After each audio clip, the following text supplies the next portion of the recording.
I wanted to take a moment to reflect on the 4th of July, on Independence Day, and what it means for us as people of faith living in the United States. So these words may sound familiar.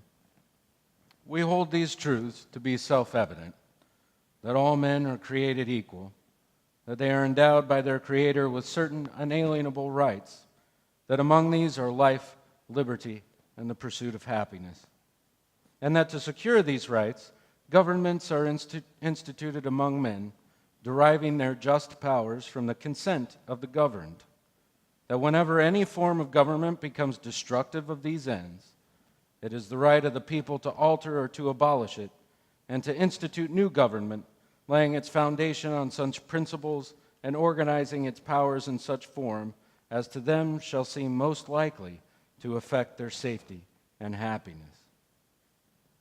So this weekend, and maybe next weekend if you like too, since it technically happens on Wednesday, we as a nation celebrate our Independence Day, the day that the Declaration of Independence, from which I just read, was adopted. It was a moment when our founders decided that it was time for some imagination and creativity to embark on a new journey free of the oppression of a ruler, to create a land and government by the people and for the people. As would be stated later in the preamble of the Constitution, the goal was to create a more perfect union that would function for the common good. A more perfect union. I think they recognized that what they were doing would not be perfect, but it was time that they did something. And it wasn't perfect, and certainly over time adjustments had and still have to be made. But this is one of the best gifts the founders of our nation gave us on Independence Day. They sought to establish a nation and a system that could evolve, that could adjust to the needs of the people over time, that we might always be in pursuit of a more perfect union that serves a common good, establishes justice for all and true equality, that truly honors the rights of all people to life, liberty, and the pursuit of happiness. There's still much work to do, and the beauty is we're free to do it. We have the freedom and ability to participate in making changes toward a more perfect union, and are indeed called by our faith to participate in public life and political processes. We are free to allow our faith to inform our political actions, that the common good the gospel calls us to may be pursued and established.